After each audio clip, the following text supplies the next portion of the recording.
Hello, আসসালামু আলাইকুম ওয়া রাহমাতুল্লাহি ওয়া বারাকাতুহু। আজকে একটা বিষয়ে গল্প করব। আমার দৃষ্টিভঙ্গ থেকে, আমার আমার ভাবনা থেকে এই গল্পটা হতে পারে।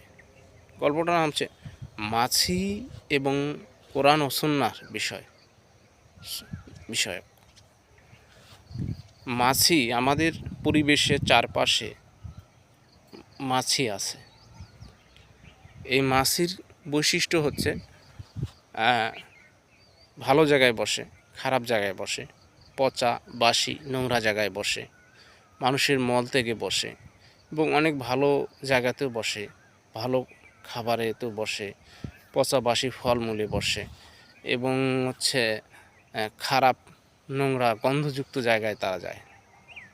এবং এই মাছি হচ্ছে বিভিন্ন খাবারের মাধ্যমে মানুষের ক্ষতি করে, স্বাস্থ্যের ক্ষতি করে, রোগ ছড়ায়। ফলে মানুষের স্বাস্থ্যের ক্ষতি হয়, ডায়রিয়া ইত্যাদি ধরনের মানুষের স্বাস্থ্যের জন্য প্রচুর ক্ষতি হয়। আমাদের সমাজ তথা রাষ্ট্র, আমাদের রাজনীতি বা কিছু ব্যক্তি এবং গোষ্ঠী আছে যাদের পরিবেশ, যাদের আচার এবং আচরণ, যাদের বৈশিষ্ট্য ঠিক মাছির মতোই। মাছি নাকি উপরের দিকে দেখতে পায়, নিচের দিকে দেখতে পায় না। আমি যতদূর শুনেছি মাছির চোখ উপরের দিকে, তাই মাছিকে মারা খুব একটা সহজ নয়। একটু সচেতনভাবে মাছিকে মারতে হয়।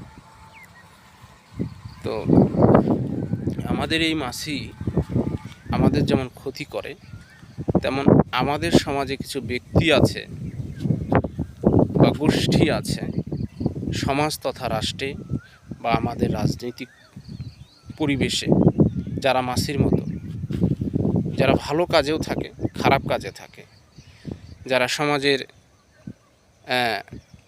ভালো বিষয়গুলোতে থাকবে, পচা নোংরা বাসি খারাপ জায়গায় থাকে এবং অনেক হীন কাজ, যেমন মদ খায়, ঘুষ খায়, তারপরে সন্ত্রাস করে, চাঁদাবাজি করে, কোরআন এবং সুন্নাহর বিরোধিতা করে। তা আমার মনে হয় আমাদের সমাজের এই মানুষগুলো যাদের মাছির মতো বৈশিষ্ট্য ধারণ করে, এরা কোরআন এবং সুন্নাহ বিরোধী।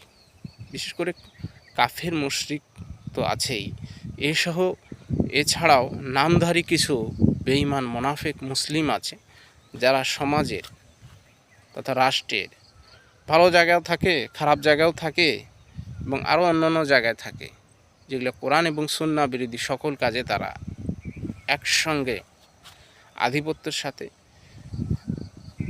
তাদের তাল মিলিয়ে এবং নিজের সমাজ তথা দেশের ক্ষতির জন্য, নিজের হীন স্বার্থ চরিতার্থ করার জন্য এমন কোনো কাজ নেই তারা বাকি রাখে না।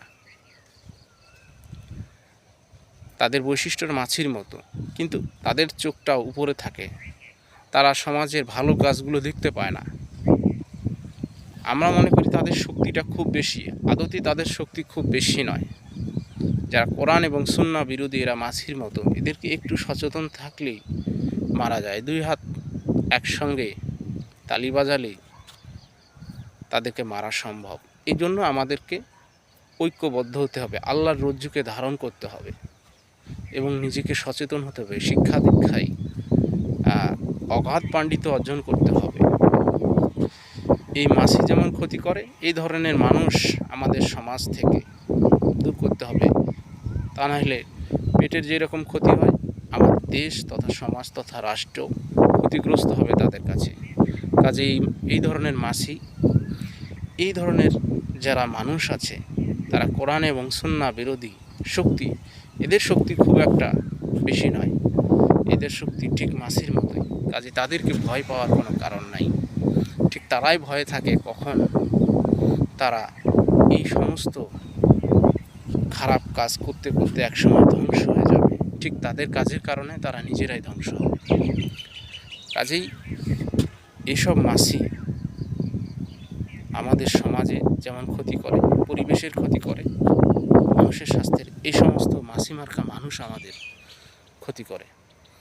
তো ঠিক আছে, আজকে আর নয়, মাছি বিষয় আবার কোনো দিন আরও সুন্দরভাবে ভালোভাবে গল্পটা করব, আজকে নয়। সবাই ভালো থাকবেন, ধন্যবাদ, সালামু আলাইকুম।